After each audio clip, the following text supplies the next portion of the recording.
So, welcome everybody to the Elevating Sudanese Voices in the International Community. We're here with Amel President Mohammed Abu Bakr, as well as researchers and activists Reem Abbas and Hamid Halafala. And we are here to talk to you a bit about some very interesting research that has been done about very critical topics that have been happening in Sudan, as well as why this research is important for the international community and how it can impact international decision making and discourse. So, without further ado, we are going to kick it off. Um, I will be putting also the speakers' bios in the chat so you can see them there as well as on our website so that we don't need to spend critical time on that. And with that said, let's go ahead and go to you, Mohammed. Can you please set the stage for us? Why did you create AMEL? Why is AMEL commissioning research? And how does this all relate to each other? And why does it matter? Thank you, Megan, and thank you to our incredible speakers. I am so excited that today I'm not the main speaker in this webinar, and instead we get to hear from some of the smartest people I know, and two of the most incredible activists slash academics slash journalists slash a lot of stuff, just like every excellent young person in Sudan. And I'm so glad you get to hear from them directly instead of through me. Yes, upon moving to DC, Megan, to answer your question, and beginning to in 2016, I'm beginning to explore who's doing what on Sudan, naturally, as anyone would, and to see who's leading the issue education and the advocacy efforts on behalf of the different stakeholders in Sudan. Um, a realization that that the space that I have always assumed was full of Sudanese Americans and Sudanese immigrants, especially new immigrants, was nearly empty of those.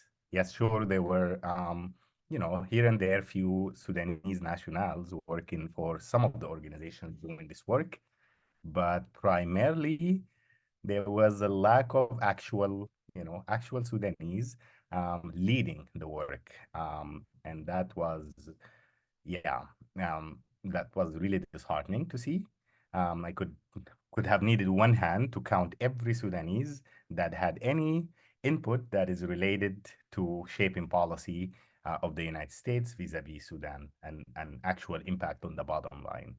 Um, yeah, and that space was instead mostly taken by white middle-aged men who at some point in their lives have spent some time in Sudan or served in Sudan in some official or non-official capacity.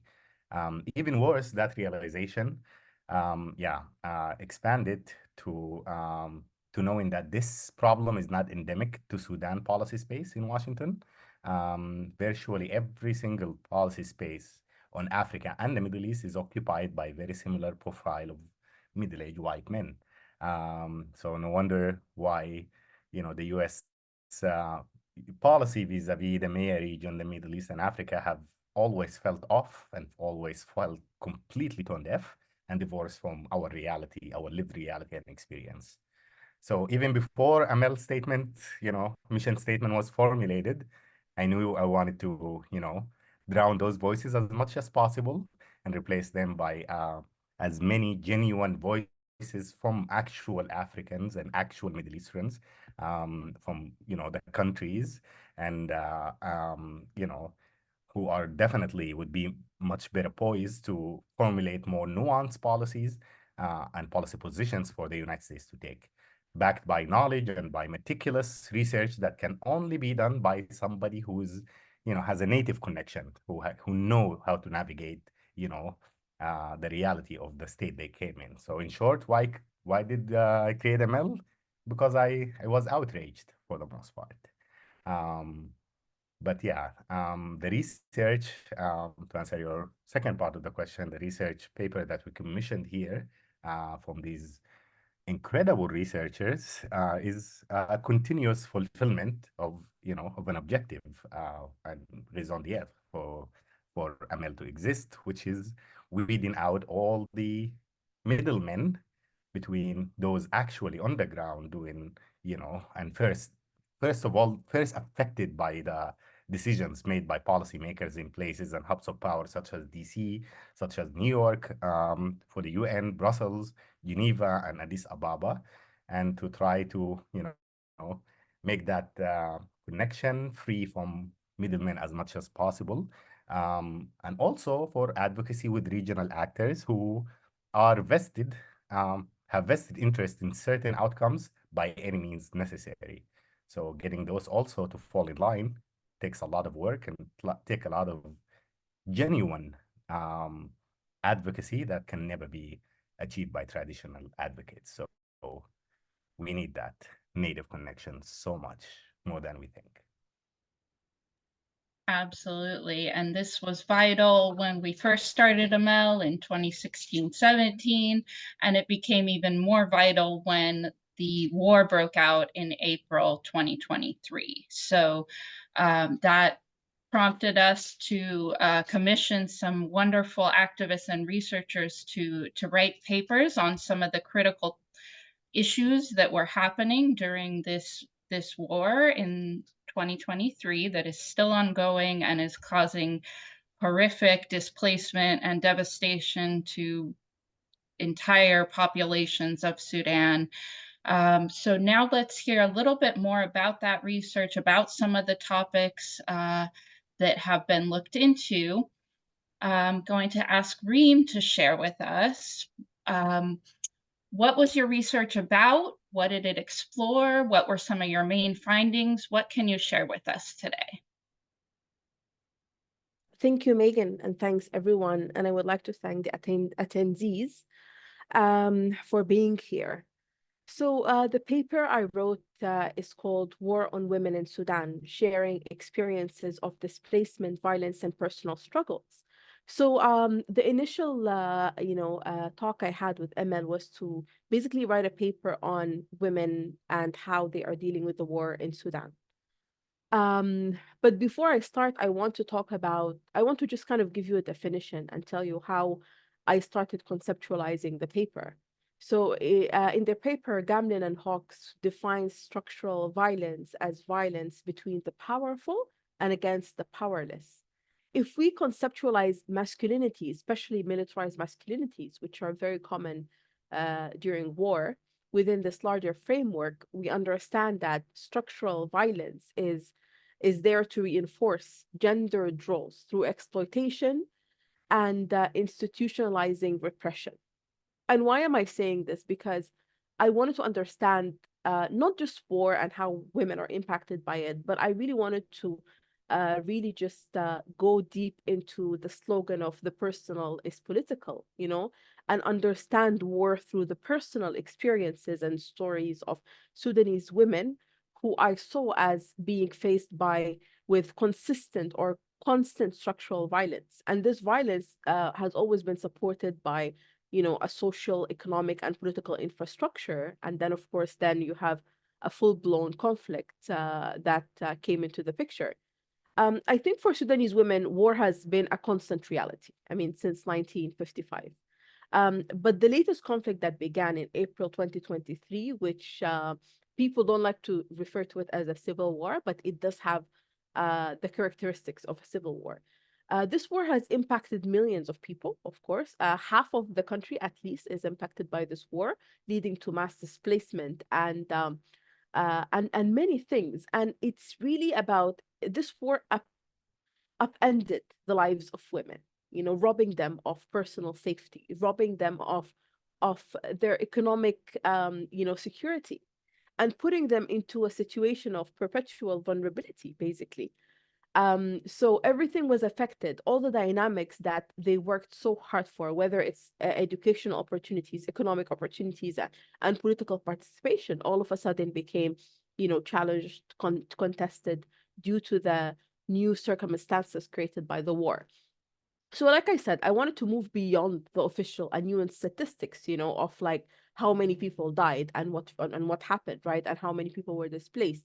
I wanted to look at a number of case studies and use the case studies to understand how war has affected women. And I because women, from what I understand, they're not only affected by the war, but they're actually fighting personal and public wars to rebuild their lives, to make sense of their new temporary existence, to create new temporary lives, to protect their dignity, to maintain their bodily autonomy. They're fighting wars every day. The women that I selected were of different ages. All of them had their lives upended due to the war that erupted in Khartoum and went and then spread to other states across Sudan. The war is between the National Army and a paramilitary group called the Rapid Support Forces. Uh, most of the women were displaced. So they were displaced internally in their state. They were displaced across the border. They were displaced to a neighboring state. They left their houses to escape death and sexual violence, and they left everything behind. They left lives that they have built over the years. They have left clothes. They have left memories. They have left just lives they have built with hard work. They've left behind studies and dreams and hopes for an independent future. So the stories are not easy. I mean, we're talking about a woman, for example, who is from a neighboring state, and she moved to Khartoum to live on her own, and she moved because she comes from an abusive household, you know, and she was able to create a new life for herself, get a job, live independently, and escape the violence that was happening to her at home.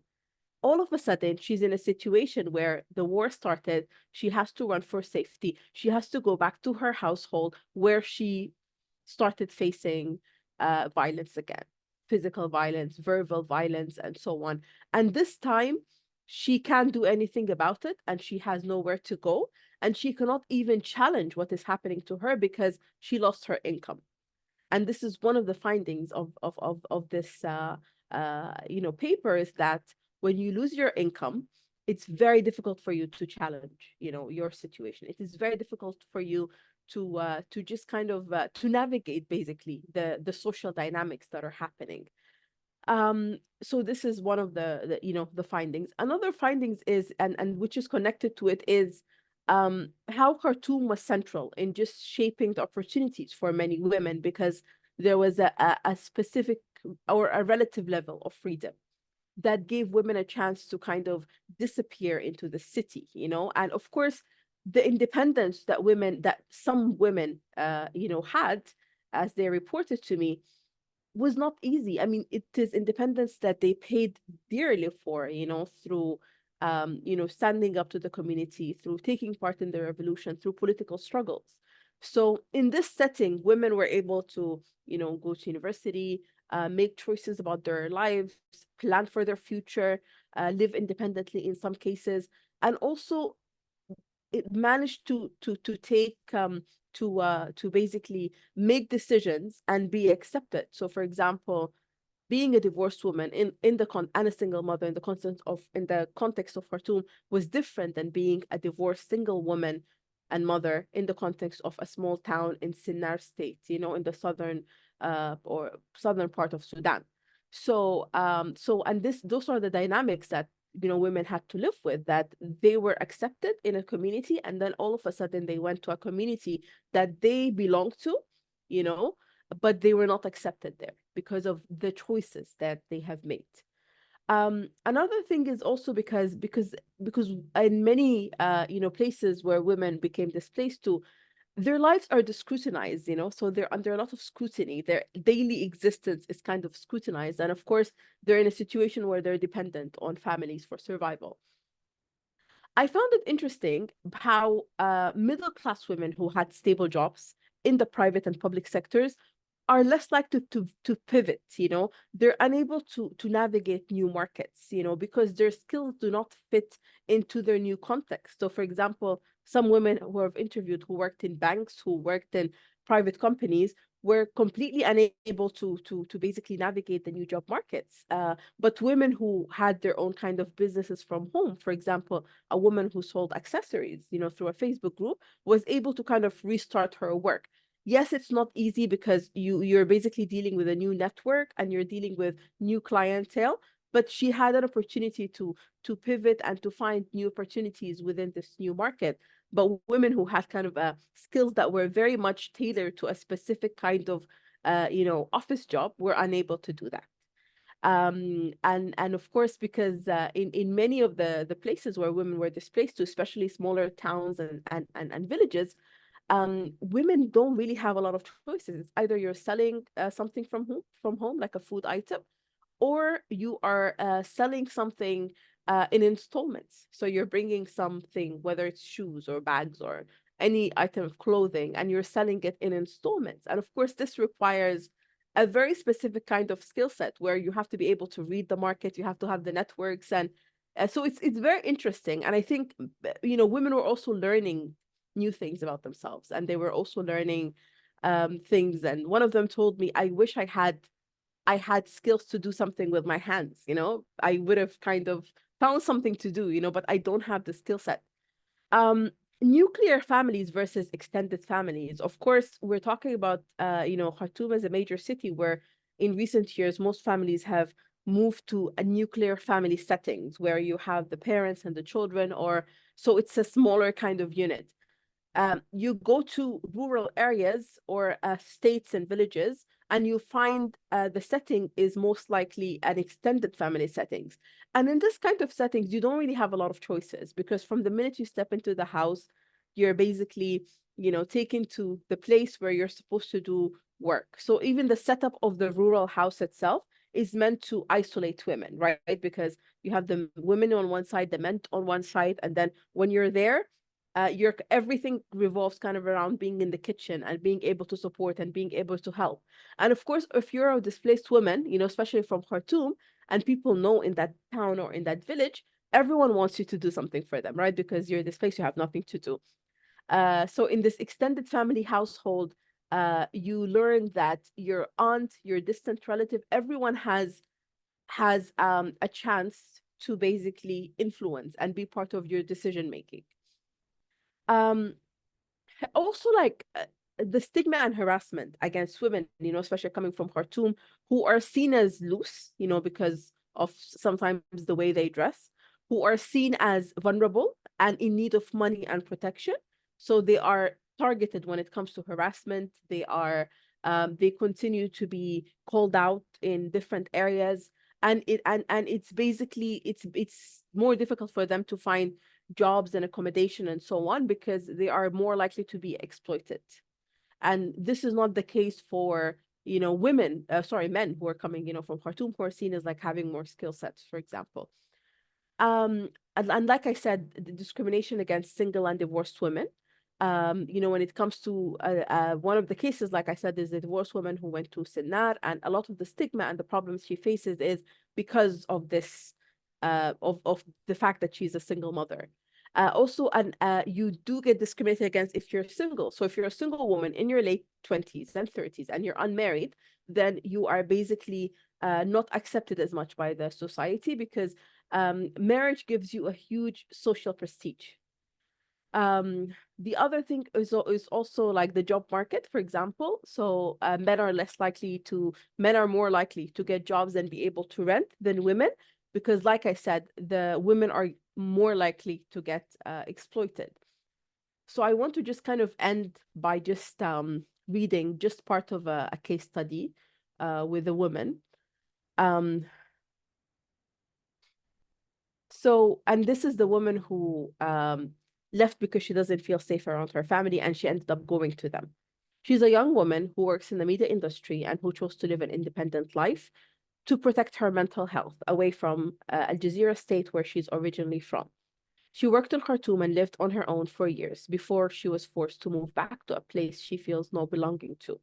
She's not on good terms with her family, but left to seek refuge because she thought that her displacement would be short term. She left Khartoum also because she was fearful of the RSF because she knew of the sexual violence that is part of their war culture. She said that she didn't want to be with her family because of the violence she was subjected to. She does not feel safe around her family, but she could not afford anything else because because of the inflation that was happening, her salary only covered her rent and living expenses. So she never had the opportunity to basically save money. So she said that she moved from a physical war to a psychological war, a war on her mental health. In this new home, she's unable to find work because there are no opportunities in town. And if to find work, she has to commute to another city to make a living. But she's been doing unpaid work to keep herself busy. But she knows that she needs an income for her own empowerment. And she's saying that if she gets a job and makes money, she will move from the family's house right away. And she's talking about how she does not speak to her family because her father is verbally abusive and having extremist ideas, and she feels that she does not have the energy to enter any battles with them right now. She talks about discrimination, like, for example, two of her male friends who also moved to Al Jazeera at the same time now have jobs, and she also noticed that men get cheaper rent, and it is easier for them to move around and people trust them faster. But to fit in, because she's trying to get a job, right? She said, I changed the way I dress. I wear very loose pants, but I still get met with looks. And people believe that girls who come from Khartoum are loose and they want to do anything they want with them. I feel that the community feels that it is their right to harass girls who come from the city of Khartoum because of the war. They tell me that I look like I was displaced by the war. This limits my movement and makes me feel vulnerable. And of course, because she's home and she's seen by her family as not doing anything, all the house things and that she has to are basically on her. She's saying that this is not her life. I had a life. A life where I had bought everything for my home. Every single teacup and utensil was carefully selected. It took me a long time to build my life, and in the end, I only left with the backpack. She feels vulnerable because she has to rely on her father for an income. And here she's saying, sometimes when we're not on good terms, I can't even ask him for money to buy sanitary pads. I have to use any piece of cloth which affects my dignity. So just to wrap up, I mean, I like when I was interviewing the women, I really wanted to learn about the whole experience, how they feel, what they left behind, what they're doing, their love life, and it was so interesting also to just talk to them about different things, because it's also important to focus on like their love lives, their desires, how they see themselves. One of the girls who studied at university and now is, of course, not doing anything. She's saying that she's afraid that if she doesn't go back to university, she will be unable to meet someone and get married. So it's interesting how people have very different worries. They look at education as a way out of a patriarchal setting and so on. They look at their economic empowerment. They think about their futures, but right now they can't think about their futures anymore because of the war, and they just only think about the ability to survive on a daily basis. Thank you, and sorry if this went on for a long time. No, thank you so much, Reem, for highlighting the disproportionate impact on women and girls that war and conflict has. It was really, really important to highlight all of those experiences of displacement and violence and personal struggles that women and girls in Sudan are facing. As a reminder, Reem's very rich bio and also the link to the full paper she did is on Amel's website. You can find the link in the chat or on our homepage of our website. I just wanted to remind everyone that she has also been a participant. We're very proud to say she's an alumni of the Amel Institute Regional Training Program from back in 2019, in addition to all the very rich other experiences she's had as a fellow and other positions as an activist, as a journalist, as a writer, as a researcher, and an expert. So please do check out her very rich bio on our website and in the chat. All right, now turning to another researcher and activist with a very rich bio, and we will share that link with you as well. Hamid, you were likewise engaged in doing some research on another critical issue. Can you tell us more about your objectives with your research and your findings? Thank you so much, Megan, and thanks to all the attendees for joining us today. So basically, my paper looked at the impact of war and displacement on Sudan's pro-democracy movement, and how this forced migration or displacement rather kind of changed the dynamics of the movement, but also changed the priorities and what the movement has been able to work on.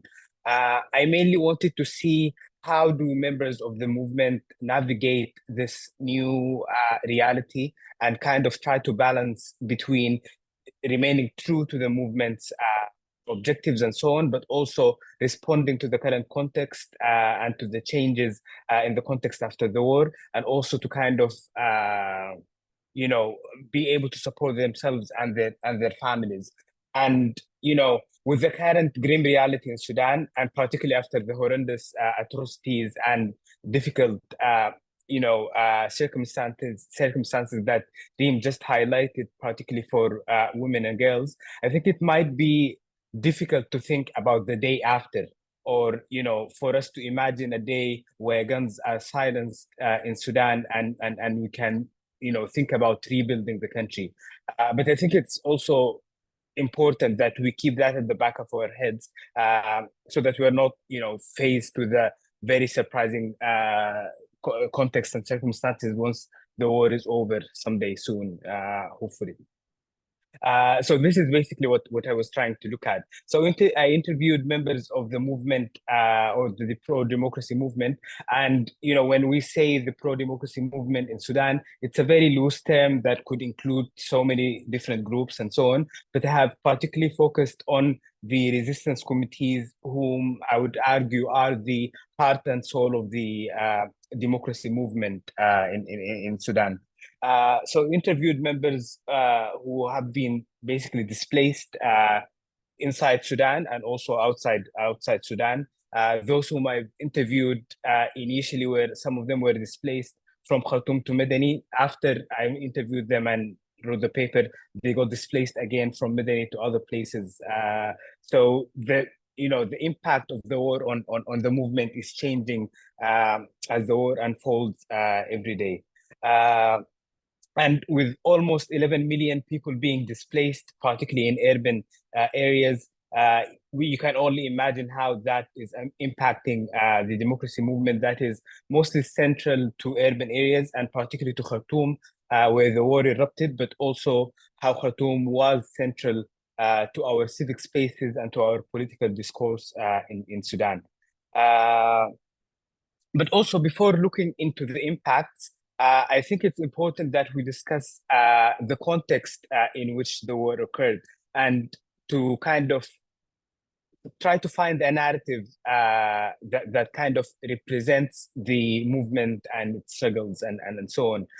There are so many reasons and elements and aspects to this war that is still ongoing, and it happened, for very different reasons, and it changes, as days pass by. As we know from conflict and wars history and so on, the war starts for something and then it continues for all sorts of other reasons. But I think what is very important is to remember that this war erupted as a continuation of the project that started in October 2021, the military coup, which aimed to upend the democratic transformation in Sudan and to consolidate the military's grab over the country. Obviously, the war that started in April was kind of another development of that, but it happened in that context, which kind of suggests that in essence, this war is a war against civilians and against the democratic transformation in the country in the first place. And what happens between the warring factions is just, part of how the war manifests itself. But in essence, it's this is what it is, and so on. And, protecting Sudan's pro-democracy movement is very important. So Sudan had a thriving civic pro-democracy and civic movement ever since its independence. And indeed, different phases had different movements leading the revolutions and uprising and democratic aspirations and so on. And without exception, all of these movements had serious challenges in achieving their objectives throughout the decades. And by nature, the path to democracy is always fraught with serious challenges. However, Sudan's latest pro-democracy movement, and particularly the resistance committees who emerged during the 2018-2019 revolution, have managed to remain active and play significant roles in the face of epic challenges, from a turbulent political transition to a global pandemic, to a repressive military coup, and now a devastating war. And in a way or another, they managed to adapt and they managed to survive these different challenging circumstances, meanwhile maintaining their legitimacy, maintaining their credibility, and remaining true to the people and their constituency in most cases. Obviously, they have a lot of challenges of their own and difficulties, but this is the grand scheme of things. And the risk committees are thousands of activists who are organized horizontally without very loose leadership systems, very loose institutional structures, and so on. But they have emerged as new political agents in Sudan, and arguably the most instrumental actors in the Sudanese political spheres. But their role and their influence and so on is very much relies on having a peaceful context, basically, because armed conflicts by nature, they crack down on political and civic spheres, and they silence unarmed actors in so many ways. And also another element is displacement, which exacerbates the impact and the challenges that members of the movement face, whether it's internally or externally. But to also understand the impact that the war and displacement have caused on members of the movement, it's also important to understand the nature of the members of the movement. We are talking about young, fresh graduates or students who have, actually lost 5 years of their lives to activism ever since, they started engaging in the revolution in December 2018, and then going forward, because they were consistently and persistently getting organized and advocating for various issues and mobilizing and so on. They basically lost 5 years of their life where they were focusing on this, waiting for, to see and to harvest what they have planted, and to see democracy kind of thriving in the country, and a foundation of democracy being built. But then, the war started. And when it started, people got displaced and so on, where when they were living where they were naturally living and so on, they were either had small jobs or they were students relying on their families. They haven't had the time to acquire strong skill sets that would be of use to them if they get displaced and try to find work in other places and so on. So this is the context for people who are very young and have very little professional experience career-wise in the vast majority of them.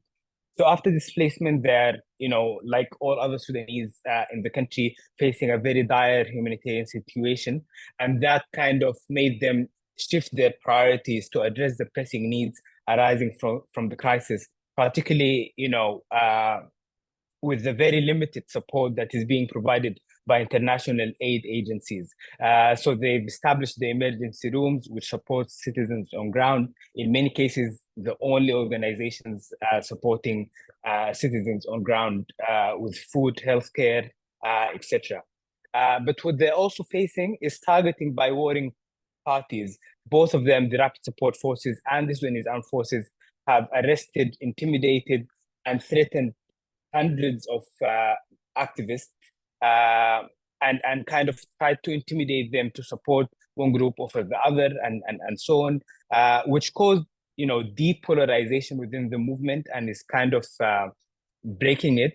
And this is also getting worse now with the calls for, arming the arming of civilians and the militarization of civilians and so on, which many people in many places within Sudan would have different reasons for why they would want to, carry arms and defend themselves and so on. But this is also has a great impact on a movement that is supposed to be non-violent and pro-democracy and so on. So that changing dynamic is also affecting the movement. Obviously, the harsh displacement circumstances and the uncertain futures make it very difficult for members of the movement to kind of think about the future or think about mobilization for democracy and so on. And what I got from most of them in the interviews is that they are struggling really to navigate, between what they would aspire to do, between their hopes for Sudan, between all the efforts that they have, made and the sacrifices that they have made over the past 5 years, and over just surviving the day, making sure that they put food on the table for the family or for themselves, and getting through the day. So that struggle is kind of impacting them, obviously psychologically, but also kind of makes it very difficult for them to do anything.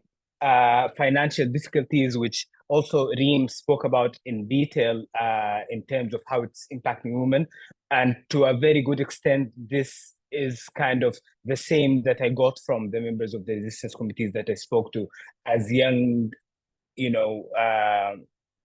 people with very limited skills, as I mentioned earlier, and I think there is also a deep sense of devastation and disappointment.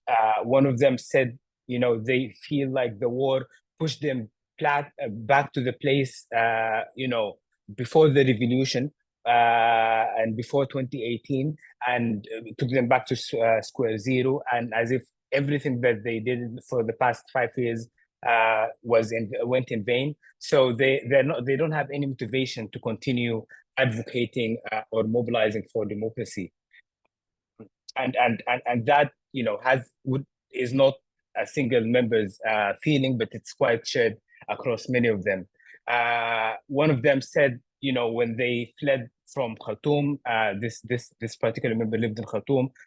When they lived in Khartoum and they had to flee Khartoum, they basically lost everything, lost their belongings, lost their lives, but on top of all, lost their dignity. And without dignity, we cannot speak about democracy or about peace or about anything. So this is also a very important aspect to think about. And the impact that it had on the members individually or on the movement collectively are devastating and are horrific. But I think there are ways around it. There is a lot that we could do, but also particularly the international community could do to support the movement to survive this war, so that when the war ends, there's still a democracy movement, and this infrastructure that people invested so much energy and effort in building for the past 5 years survives throughout the war. Obviously, we have seen how the world has failed Sudan's pro-democracy movement throughout the transition after the coup, but this continued after the war. And you can see this in the way policies that have been enacted by the international community in response to Sudan war, and the narrative in which Sudan war is being framed and narrated and so on is very different to other, contexts with some similarity.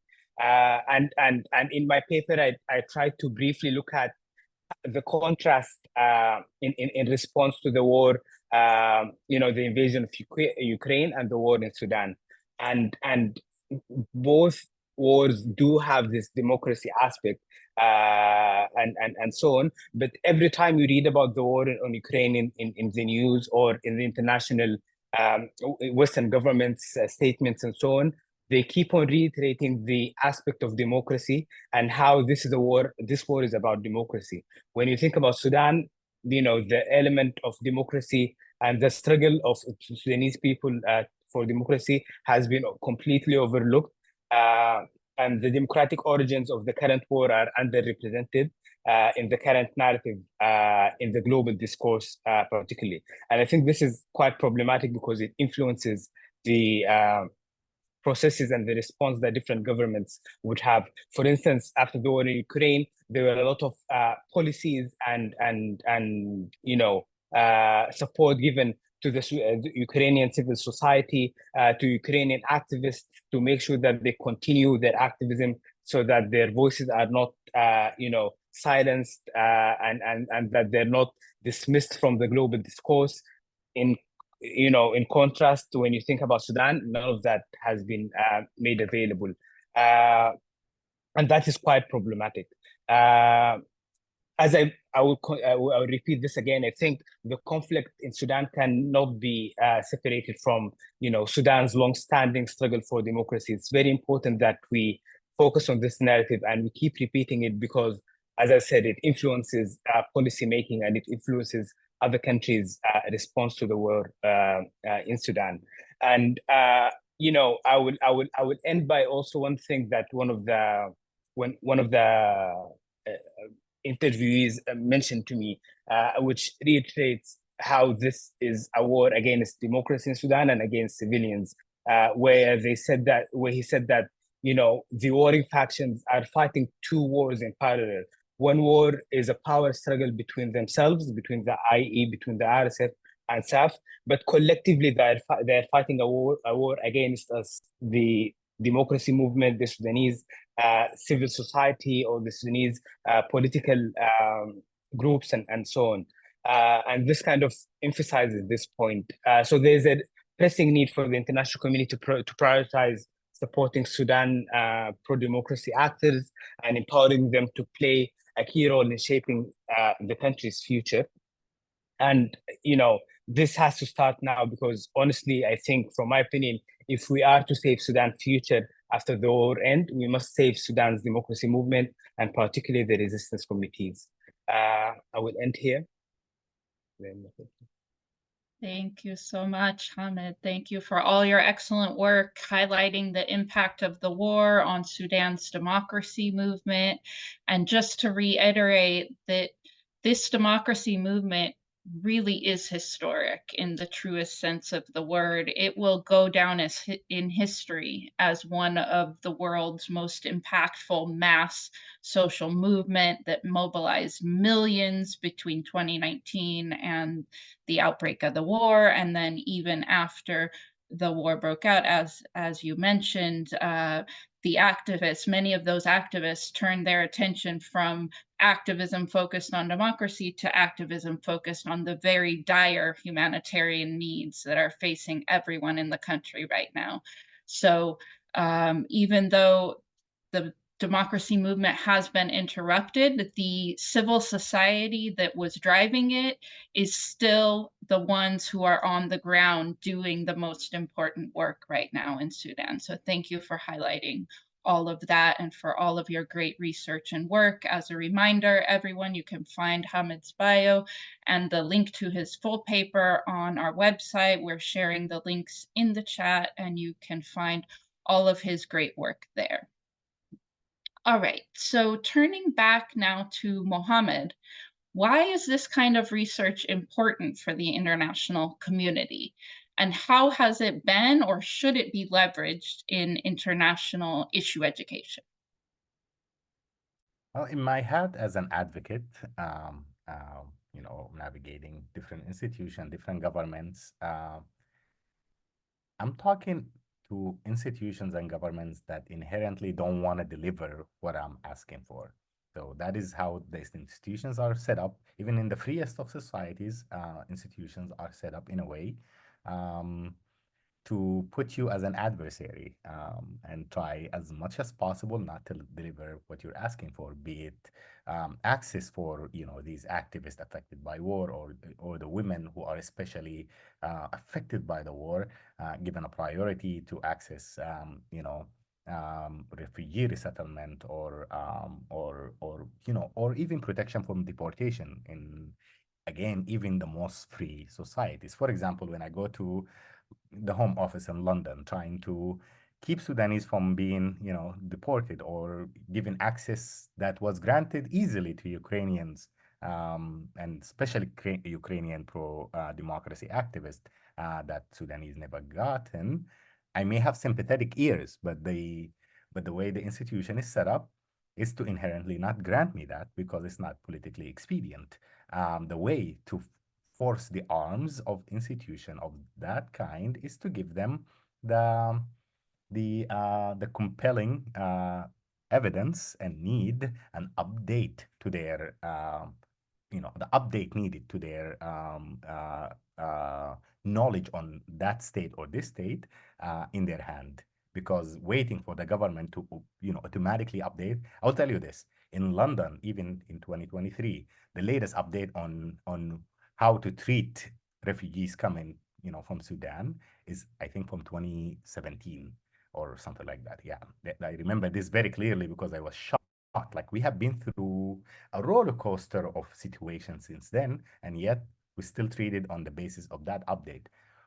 When I go there and I leave Hamid's paper or Reem's paper or other papers, that becomes the new update that for the institution. They have to, especially when it's meticulously done research that is backed by evidence and data, that becomes the update instead of waiting for the UK government to provide that update, which they, again, not motivated to do as a state. They don't really want to actually give this access because it's not politically expedient. So this is a reoccurring theme across all countries where I have to go and try to make my case. And these papers have been such good weapons to have in my hand to just, uh, completely dispel any small or bureaucratic reason they may want to invoke in order not to deliver, which again they have plenty of, and we have very little as advocates. And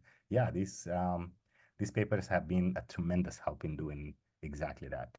I'm actually gonna try to also answer Babikir's question, even though we're not in the questions and answers, but I really actually would like to take this opportunity because it's really related to that.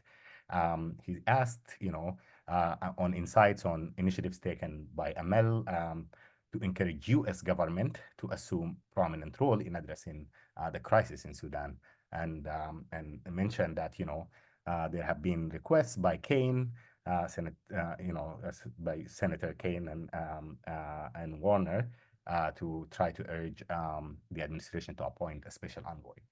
I will say this, the US has a bigger problem than just Sudan. It has a Africa problem. Africa for so long now has been outsourced by the United States. We don't have really an Africa policy for the United States. We haven't had one for a long time. Getting any action on Africa has been a challenge with the United States, and even bigger a challenge when it's a state like Sudan.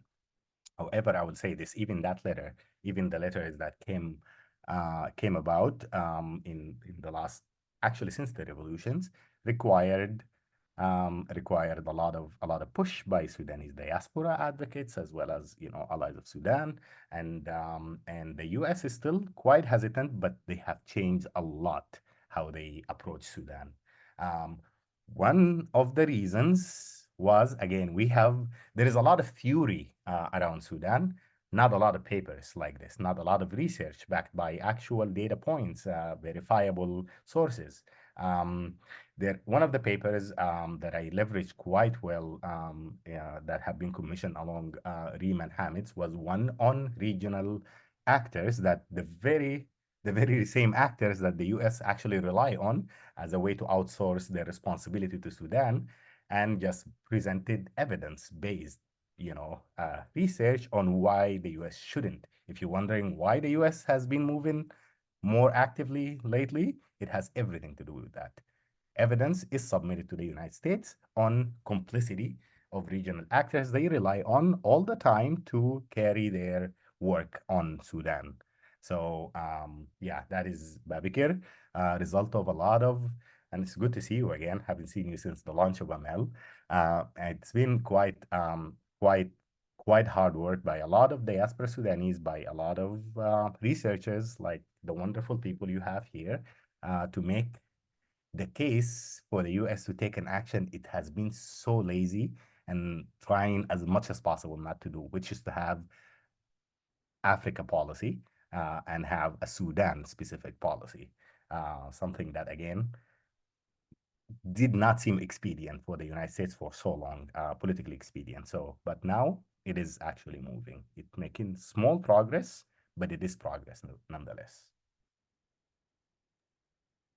Indeed, indeed. It is so essential to fill those information gaps, to educate the international community, the decision makers, the influencers in the halls of power, whether it be in Washington, D.C., in the European Union, in London, in the region, wherever it may be. There are international decision makers who don't always have access to the latest information. So these kinds of research papers can help to fill that gap, and also can help to lay out what is needed from the eyes of Sudanese civil society. What is needed if you want to support Sudan and its civil society and its quest for democracy and human rights and women's rights and so on. And if So I may thank, add, yeah. Megan, also in less than a minute, one actually other impact that these papers and these research have been having are actually on us and how we conceive our interventions on Sudan, but also on other topics. And I must say, our newest program, the fellowship program that we're launching, has a lot to do with the research done by both actually Hamid and Reem in effects of war on the democracy movement. The very reason we set stipend for the fellows, and the way we set them and the amount of stuff had everything with what we have been learning from the research papers that have been submitted to us. And yeah, I mean, hopefully that will be also a guiding light for all the interventions on Sudan to be data-backed, Sudanese-led research that is actually providing actual data point, and lead the way for more effective interventions. Like rebuilding Sudan after all of this is going to take a lot of intentionality. We have very little room left for trial and error. So the international community, hopefully, and international organizations will intervene most appropriately, guided by research of incredible Sudanese people like Hamid, Reem, and others.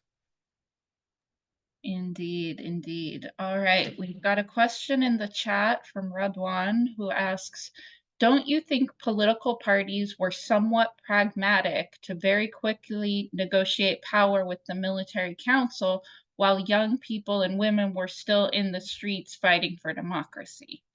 And I will let anyone who wants to answer go right ahead. Just jump in. I'd love to hear Reem's reaction to this.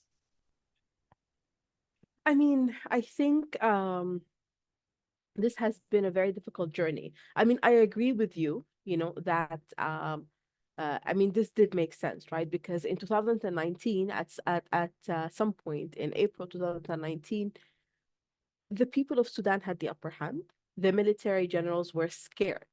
They were terrified, because they thought that they are going to be hanged, basically. So the people of Sudan, the protesters, had the upper hand. So at the time, I think it was feasible for us to kind of take back the country, with and to kind of at least lead to some kind of big change basically in the way the country is governed and to completely disempower the military. But I think when the political parties came and they automatically went to the military generals to start negotiating with them, we started losing our power. Just if today we have power, tomorrow when they went to negotiate with the military generals, we lost half of it. The longer the negotiation process continued, we lost most of it. Why? Because they figured that the so-called leaders of this protest movement are not that strong, They were hungry for power.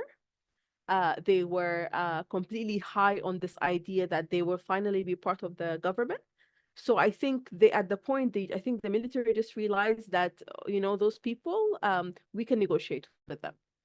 But I think also at the time, when if we as a movement decided that that was the time to kind of really fight the military, and not the military itself, but the military establishment and how it controls the economy, the country, and how it controls power, right?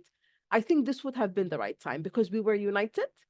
We had, yes, it was flawed, but at least we had a united front, and we had a lot of power. And the country at the time, I think it was the only time where we were all kind of together in this, right? The political and ethnic polarization that is happening now was not happening as much in 2019. Once we lost this opportunity, then it just became very difficult to get it back because we just continued to get, there was a lot of polarization after that. We continued to get divided. This is why in 2021, it was very difficult to go back to the to go back to the fight that we were supposed to do in 2019. So I think, yes, I think like a lot of betrayal happened. It's sad. And I think this is why right now we are trying to reflect back. But I still believe that our biggest problem right now, and this is why, and just to kind of talk a little about the war, is that we're trying to we are giving too much power to the political parties to use the same tools, because right now they feel that they have power, that they have gained through the streets, and they have international legitimacy even if they don't have local legitimacy. And this is making them go through the same problem that we did in 2019, which is giving more legitimacy to the military and bringing two armies back into the picture so we can go back to square one. So I think before we reflect on what happened, I think it's very important to right now be very careful about where the country is heading, because we've already lost so much. Thank you so much, Reem. And we're just now at time here. I just want to give the word quickly to Hamid if he would like to add any final thought to it. Yeah, just to add very quickly to what Dream said, I think I completely agree with what she said. And I think the problem with the 2019 negotiations was that, it completely, it was absolutely not what people were hoping for, because the revolution, the very idea and the essence of the revolution was about redefining Sudan's traditional politics and the polity of the political spheres and so on. Then the negotiations went on and on in the same traditional frameworks that the revolution was trying, to get rid of. So this was the whole structure and the whole way it was framed. The negotiations was absolutely going to lead to whatever it led to. One of the manifestations of this is how one of the top priorities for people out in the streets was the issue of the multiplicity of military factions in the country, and how the RSF must be dissolved, or get with the military and so on. And that was completely ignored because it was not in the interest of those on the negotiation table. So yeah, absolutely agree with everything being mentioned. Fantastic. Thank you so much. And I think we could go on all day long, but unfortunately we all have too many things that we're trying to do. So we will leave it there, but this is never the end of the discussion. We've got all of our social channels. You can keep the discussion going on your social media of choice. If you're an alumni, you have different alumni groups. Keep the discussion going there. If you're not yet an alumni and want to be, we will have an online training program coming up soon, so follow us for details. And we'll be following up also with an email with the links to the papers and to the recording. And we will see you next time. Thank you all. Thank you. Profound thanks to Reem and Hamid for being with us and sharing all their great work with us. Keep up the great work, both of you and all of you who are with us today. Thank you again. Thank you, Megan. Thank Hamid you. and Reem. And yeah, there were some questions here. We can, yeah, we can maybe connect over, the speakers to the questions and have them answer them on behalf of those questions. I, Amir, and Lamis Idris. Thank you so much, everyone, and it's good to see you again. Thank you. Thank you. Stay safe. Take care, everyone.